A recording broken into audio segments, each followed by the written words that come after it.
Good evening and thank you for joining us for our first edition of UBC News Tonight on this 8th of August 2026 with me, Moureen Babirye.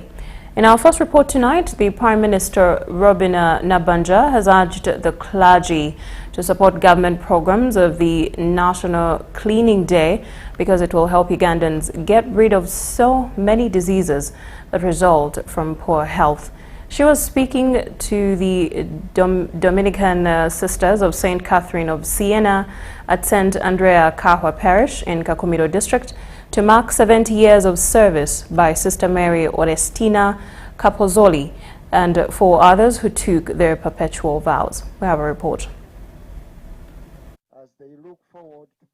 For Dominican Sisters of St. Catherine of Siena, Sister Mary Veronica Babirye, Sister Mary Florence Namanda, Sister Mary Joy Tongu, and Sister Mary Beatrice Sintegeka took their perpetual vows to serve as Catholic religious sisters and nuns. I, Sister Mary Joy Tongu, make profession. I promise obedience to God. Receive this ring. I have given you. Amen. Therefore, we are joined by Sister Mary Orestina Capozori, who celebrated 70 years of service for the congregation in the Catholic Church founded by Mother Galerine Fabre in 1852 in France, and later established the organization in Uganda in 1993 in Kakumiro District, Hoima Diocese. I thank you for having encouraged me to follow you in this beautiful Dominican family. The colorful ceremony took place at St. Andrea Kahwa Parish in Kakumiro Town Council, and the Bishop of Masaka Diocese was the main celebrant. Lord, send the gift of your Spirit on these, your daughters, who have left everything for your sake. The General Superior of the Dominican Sisters, Sister Vivian Sisaka, delivered the message from the Pope. Leo XIV cordially imparts the richest apostolic blessing to Sister Maria Orestina Capozoli, OP, on the occasion of the 70th anniversary of her religious profession. The Prime Minister of Uganda, Robin Nabanja, who was the chief guest, revealed how she missed out on becoming a nun of the Dominican Sisters. Webale kwagala ba Dominican. Omukyalo oyo obusista bwamuleba mulemi. Honorable Prime Minister wanted to become a sister, but I think she got confused somewhere. Naye nga yandibadde mu sister kubanga abasista abaagala nnyo. Yenka bandi kagenda Italy kusoma obudominikani. Naye esente bazaire bange bakabatayine za transport kunya ka musenene kuli. Tukajja kutunga akagaali kwijja tukasanga Father Birungi abatwaire ba sister nanka sister namukwaya andi nakakawa bakandeka. Ati bandekere kumbe Ruhanga atekanize bindi. But since that time, I feel part and parcel of that congregation. She urged the clergy to support the government program of the National Cleaning Day because it will help Ugandans to get rid of so many diseases resulting from poor hygiene. And so, if, say, for example, we cleaned our environment and behaved the way we feed ourselves, 75% of the diseases will not be there. For just 3 hours, we agreed that let Uganda stop and we clean. I want to request the church to appreciate that this is for the good of our country. The Bishop of Masaka Diocese, Silverus Jumba, appreciated the unity of the Catholic Church enjoys with the rest of the religions without discrimination. And we welcome others. I was very impressed. I think it was the Sheikh who made the first offering in the basket that was there. Omuyisiraamu yaleese ekirabo awo. I was very impressed. You see that? Kati ekyo tukyeyagaliremu ate tukitwale. When we are Catholics, we are for all.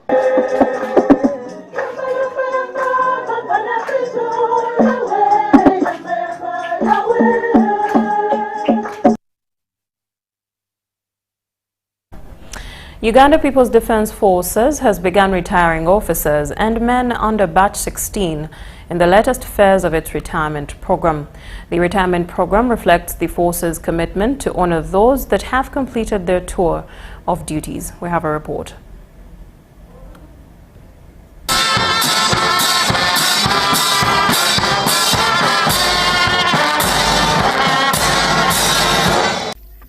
A total of 404 junior officers from the UPDF land forces have officially retired during the colorful ceremony at Bombo UPDF land forces headquarters in Luweero district.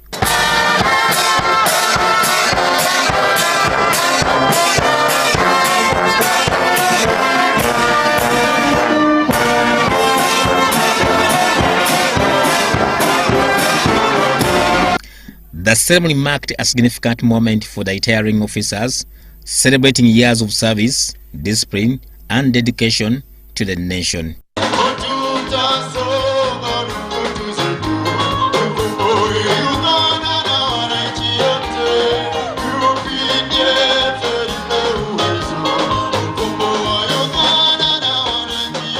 The Commander Joint Service Headquarters Brigade Group, Major General Dr. Lucky Kidega, commended the retirees for a peaceful exit from the service. You are only discharging from active service, but not tired of serving Uganda.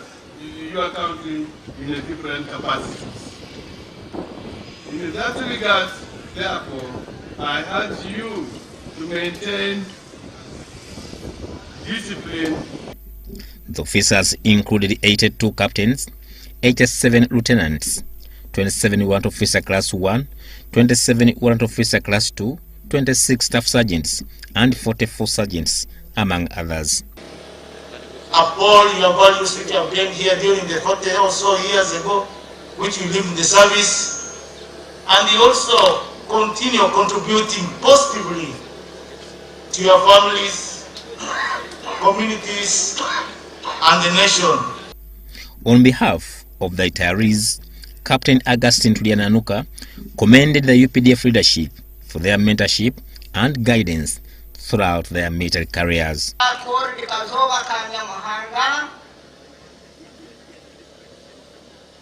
That has preserved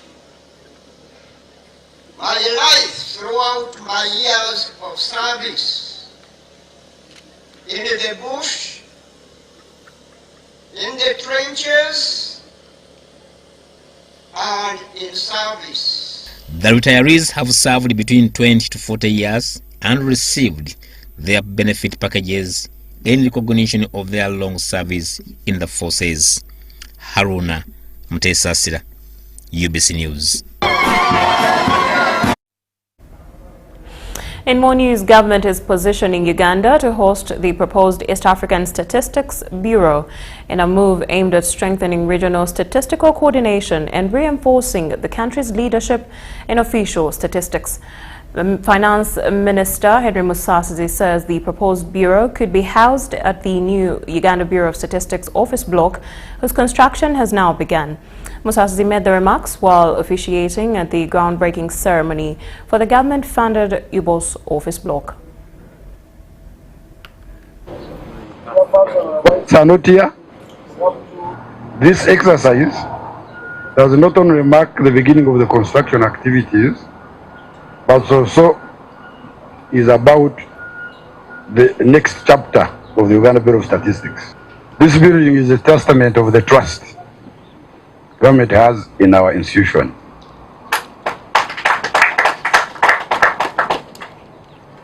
The whole project, beyond construction, and then we shall equip it with ICT, everything. All the money has been granted to be provided. Today's occasion represents more than commencement of a construction project. It reflects government's continued commitment to strengthening Uganda's national statistical system and its investment in evidence-based planning, policy formulation, and sustainable national development. We are sincerely grateful for your presence, which underscores the importance attached to this milestone. This strategic project is fully funded as indicated by ED by the government of Uganda. We have heard that once this building is complete, it will host various statistical training hubs, innovation labs, and data center. I'm looking forward to the time when these facilities come into place and the key role they will play in modernizing our statistical value chain produce, the much needed statistics and data to enhance further our national development priorities. Ladies and gentlemen, I have taken note of the message and request that government should take on the bid to host the East African Statistics, which shall be one of the inhabitants of this building upon completion. Given the importance of this endeavor, we shall employ all available modalities to ensure that our interest in host agency comes to work.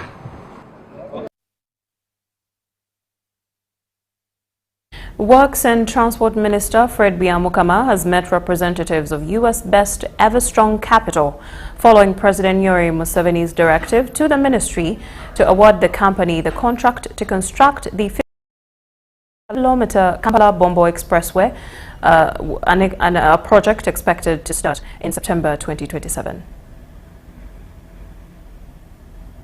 As the government steps up efforts to ease traffic congestion and improve transport infrastructure, President Yoweri Museveni has directed the Minister of Works and Transport to work with US-based Everstrong Capital on the construction of the Kampala-Bombo expressway, with works expected to begin next year. President has given us a directive to work with Everstrong company, as you have seen them, to ensure that they help us to build the Bombo expressway.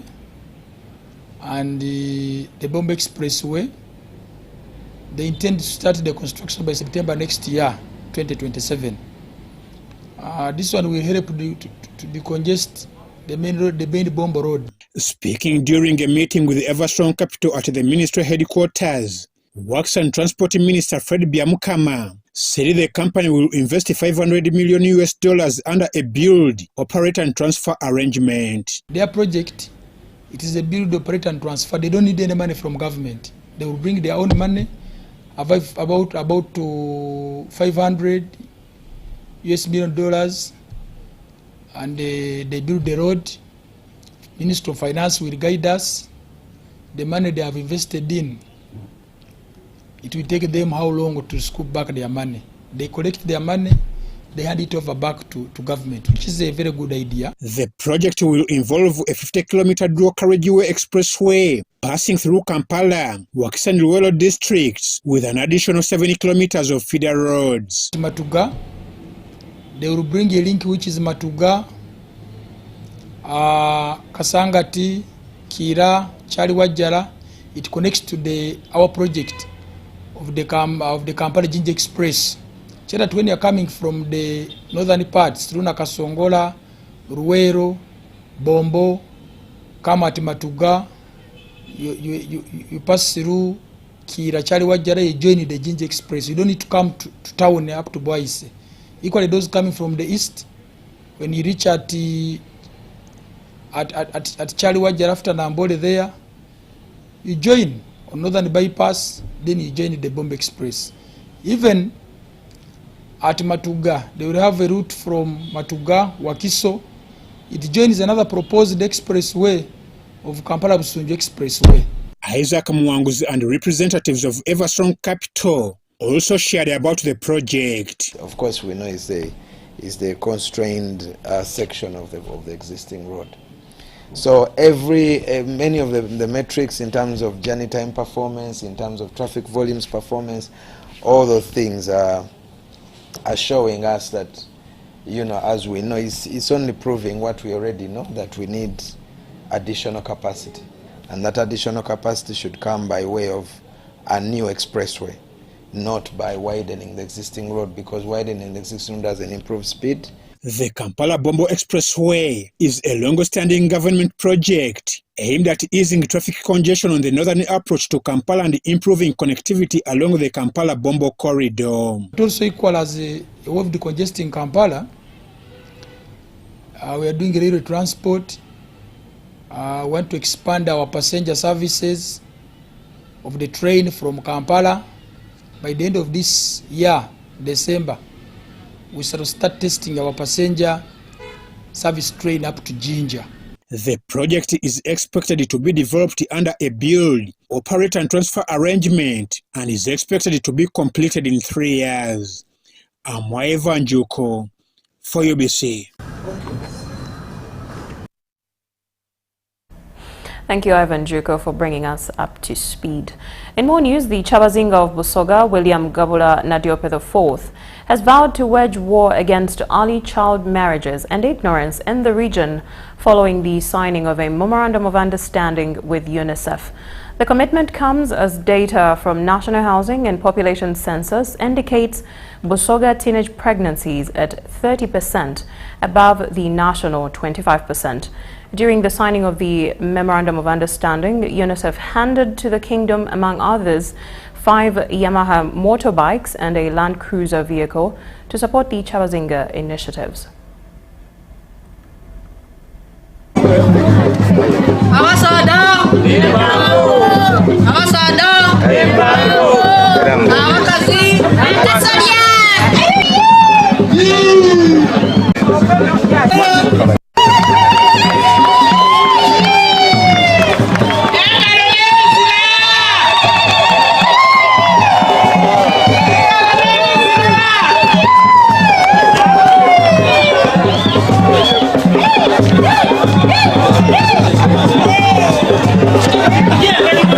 We were not merely seeking financial support, we were seeking for a strategic partner.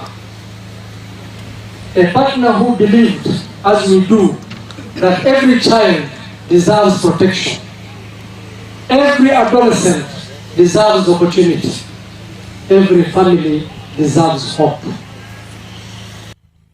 Our main purpose here today is to commit ourselves and bring an end to teenage pregnancies through supporting and improving education, health, especially maternal and child health, strengthening our kingdom structures, supporting efforts around behavior change among communities, especially the men, and improving access to safe water, sanitation, and hygiene in schools, plus our different communities. We commit to being the village with you, Your Royal Highness.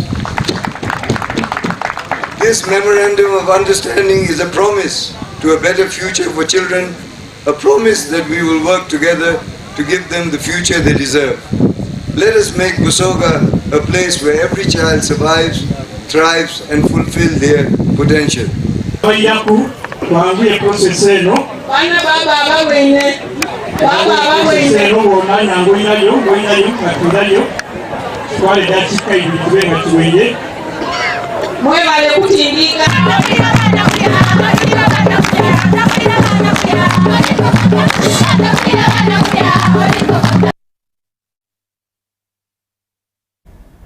More than 300 residents of Ndorero and Kanyika wards, all in the southern division of Rukungiri municipality, are at risk of famine following a hailstorm that destroyed their plantations during last night's heavy rain. The affected farmers said the wind brought down banana plantations, sugarcane, cassava and sweet potatoes, asking government to come to their rescue. The Southern Division LC3 chairperson, Joel Gomisidiza, said, as the division leadership, they've already compiled a list of the affected farmers, but advised them to continue cultivating as they wait for government response.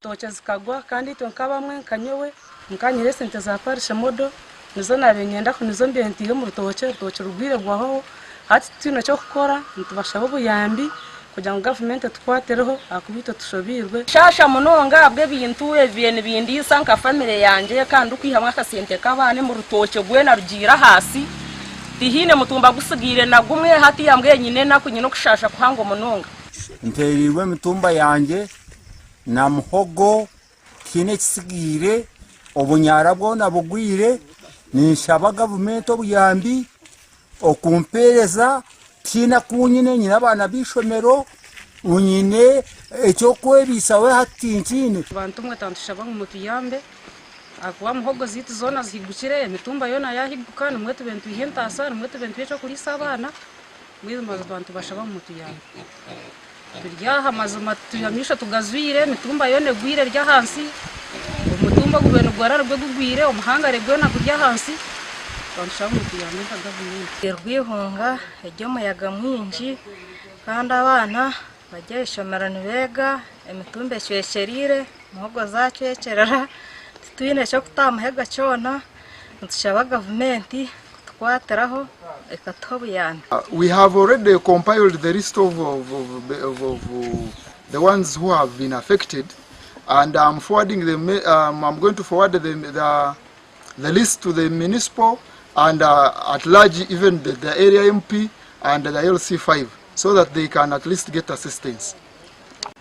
For the meantime, they can be cultivating when the government is starting to think about them, so that they can get aid.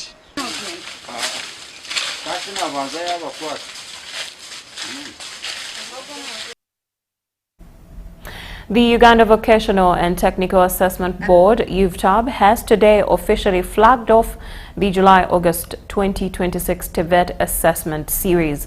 Over 55,000 candidates are expected to sit for the competency-based assessments in 427 centres countrywide. At a press briefing held at the UPDF Secretariat in Chambogo, the Executive Secretary Onesmus Oyesijesi announced that the board has registered 55,788 candidates for the July-August 2026 series. Of these, 16,831 are female and 38,957 are male. And we have registered. This is in accordance with Tibet Act number 3 of 2025, which looks at conduct of assessment and certification of candidates. And the board has successfully registered, and this exercise would end on 21st August 2026. UPDF says inclusivity remains a priority. 153 candidates with special needs have been registered. These include the deaf, blind, physically impaired, and those with chronic conditions like asthma, diabetes, and epilepsy.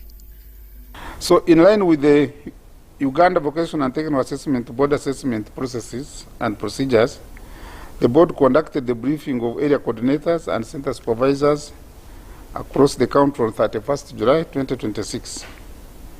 The area coordinators play a critical role in ensuring adherence to safety and security of assessment materials at various storage facilities. Area coordinators and center supervisors were also briefed on 31st July on handling and security of assessment materials.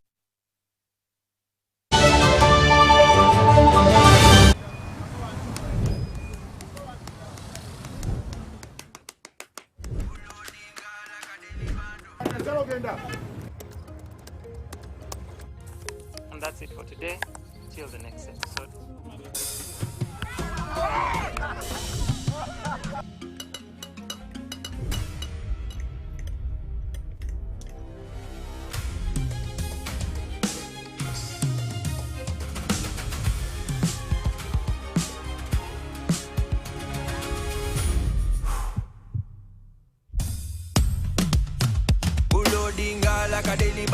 like a daily bando, like a daily bando. Omuliro nguwulira muli mu mutima kukankana like drums. Kalakata, kalakata, enendungu ya kusabula. Mikono juu, free your fire, free your fire, free your fire.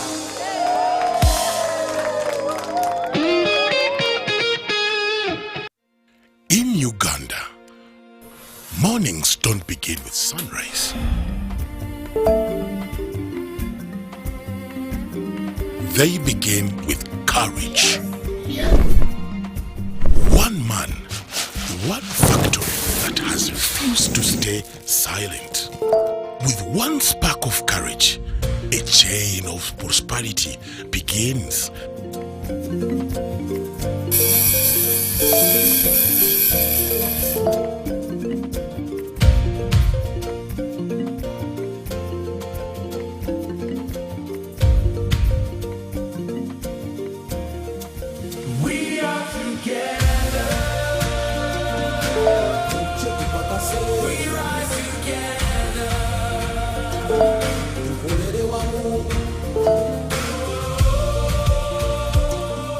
When one Ugandan stands up, the nation moves.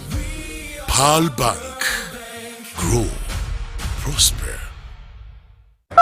Alo. Nsebo mwami mukasa. Mutyaneyo. Yono broka. Yenze broka wa mayumba. Bangambye ne nyumba za mwenungiko. Kituufu. Oyagala bisenge bimeka? Nga bisatu. Ebbeeyi bagigambye? Bangambye saa 5. Nedda 7 zaali nyabuuko. Yidwaki. Anti langi gye tusiigisa ya mulembe. Anti ne vali y'ekitundu yalinnya. Musiigisaki. Global Paints. Mutya. Ku ceiling tukozesa Global Mat. Ate munda ne tukozesa Global Silk Vinyl. Singa kwetaga wabweru. Wabweru tukozesa Global Weather Coat Emulsion. Owa. Kusiiga gye musiiga. Ogwo omutindo ogusasulira essente zonna. Guli wumite. Global Paint, a reliable product. The Presidential Initiative for Skilling the Girl and Boy Child, a project under State House, informs all divisions of Kampala that registration for young girls and boys of the 15 to 35 years age bracket will take place on Thursday 13th of August 2026 with training starting on Monday 17th of August 2026 at the following skilling centers: Wandegea Market, Mulago Catholic Church, All Saints Church of Uganda Mutundwe, Nakulabye Chiwunya Our Lady of Fatima Catholic Church, Luzira Prisons at St. Stephen's Church of Uganda Luzira, Subway Crested Towers Roundabout, Wabigalo Parish Community Hall, Butikira Parish Catholic Church Chigowa Ntinda, and Makere Chikoni Community Hall. Registration and training are free of charge. To register, bring a photocopy of your national ID or your parents' or the guardian's ID for minors, signed and stamped by the LC1 with their phone contact, plus 4 recent passport photos. For more information, call 0716 144 562 or 0414 343 457 and 0414 343 458.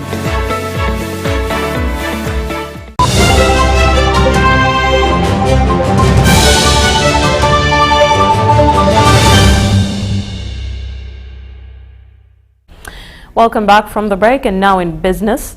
Walimu Cooperative Union has announced plans to buy off loans held by teachers in other microfinance institutions in a move aimed at easing financial pressure on teachers and strengthening the cooperative's financial base.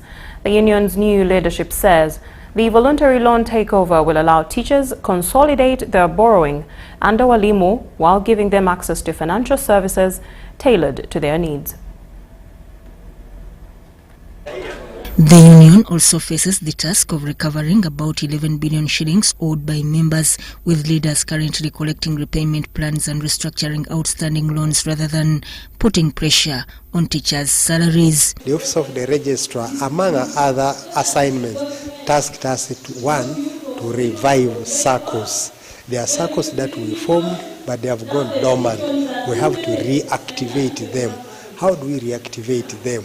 We must visit them, get into the ground, what are their challenges, and how best can we help them to be revived. The board chair, Walimu Sako Olinga Stephen, said they are to revive dormant teachers' circles and establish new ones in districts where they are absent.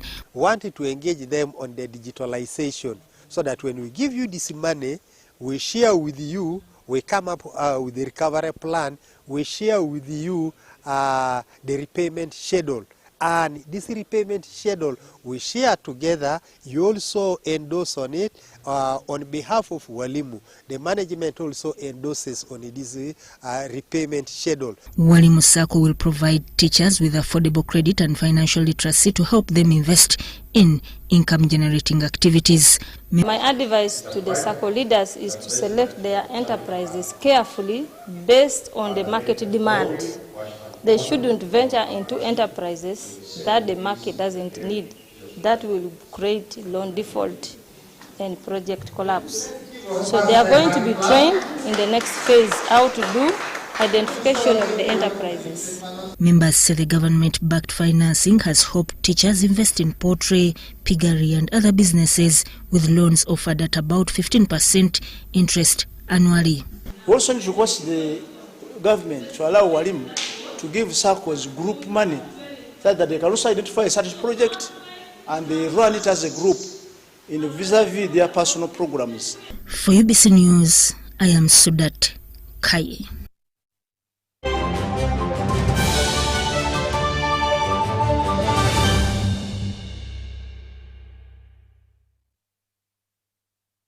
And with that, the very first edition of UBC News Tonight comes to an end. Thank you for watching.